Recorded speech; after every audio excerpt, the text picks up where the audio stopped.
சென்னை நேரு ஸ்டேடியத்தில் உலக கை கழுவும் தினம் கொண்டாடப்பட்டது. இதில் சென்னையை சுற்றியுள்ள பல்வேறு பள்ளிகளிலிருந்து 15,000 மாணவ மாணவிகள் கலந்து கொண்டு ஒரே நேரத்தில் அனைவரும் கை கழுவினர். இந்த நிகழ்ச்சியை துவக்கி வைத்த தமிழக சுகாதாரத்துறை அமைச்சர் பன்னீர்செல்வம், மாணவர்கள் மூலம் பொதுமக்கள் இடையே கை கழுவும் பழக்கத்தை ஏற்படுத்துவதற்காக இன்று இந்நிகழ்ச்சி நடத்தப்பட்டதாகவும், இதேபோல ஒவ்வொரு ஆண்டும் நடத்தப்படும் என்றும் தெரிவித்தார். இதோட நோக்கம் இந்த கைகளை சுத்தமாக கழுவுவதன் மூலமாக தொற்று நோய்கள் பரவக்கூடிய வாய்ப்பு முற்றிலும் தடுக்கப்படுகின்றது. இதனால் வயிற்றுப்போக்கு, பன்றிக் காய்ச்சல் போன்ற கொடிய நோய்கள், உயிர்களை கொல்லும் நோய்களை அறவே கட்டுப்படுத்த முடியும்.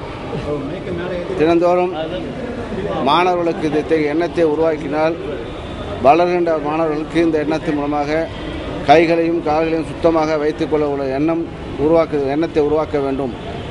அதன் மூலம் மற்றவர்களுக்கும் மற்ற பொதுமக்களுக்கும் இத்தகைய எண்ணத்தை உருவாக்கி இது சுத்தமாக ஒரு நல்ல ஆரோக்கியமான ஒரு சமுதாயத்தை உருவாக்க வேண்டும் என்ற நோக்கத்தடிப்பு தான் இந்த உலக கை கழுவு தினம் நடத்தப்படுகின்றது.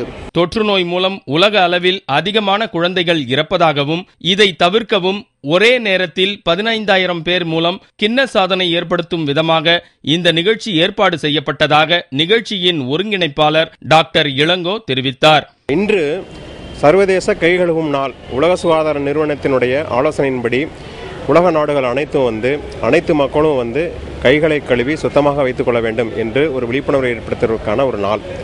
தமிழகத்தை பொறுத்தமட்டில் பொது சுகாதாரம் மற்றும் தடுப்பு மருந்து துறை இன்று இந்த அரங்கில் 15,000 மாணவர்களை அழைத்து ஒரு விழிப்புணர்வை ஏற்படுத்தியிருக்கின்றோம். இது எதற்காக நம்ம இந்த ப்ரோக்ராம் நடத்தியிருக்கோம்னா, நம்ம கைகள் பார்ப்பதற்கு மிகவும் சுத்தமாக இருப்பது மாதிரி வெளியே தோற்றும். ஆனால் உள்ளுக்குள்ளே பார்த்தீங்கன்னா ஆயிரக்கணக்கான லட்சக்கணக்கான கிருமிகள் இருக்கும். கைகள் ஒரு சோர்ஸ் ஆஃப் இன்ஃபெக்ஷன். நம்முடைய உடல் உணவு உட்கொள்ளும் போது ஆயிரக்கணக்கான கிருமிகள் நம்ம உடம்புக்குள்ளே சென்று அதன் மூலம் பலவிதமான நோய்கள், கிட்டத்தட்ட 88% ஜீரண மண்டல நோய்கள் வருவதாக தகவல் இருக்கின்றது. குறிப்பாக குழந்தைகளினுடைய இறப்பு, 5 வயசுக்குள்ள இறக்கக்கூடிய குழந்தைகளின் எண்ணிக்கை பார்த்தீங்கன்னா 1000 குழந்தைகளுக்கு 40 பேர் இறக்குறாங்க. அதனால் அந்த ஒரு விழிப்புணர்வை ஏற்படுத்த வேண்டும் என்ற ஒரு நோக்கத்திற்காக இன்று இந்த இயக்கத்தை, ஒரு விழிப்புணர்வு முகாமை நாங்கள் நடத்தியிருக்கின்றோம். இது கின்ன சாதனைக்கான முயற்சி மட்டுமல்ல, கை கழுவுவதால் ஏற்படும் பயன்களை நன்கு புரிந்து கொள்ள வேண்டும் என்பதற்கான முயற்சியே.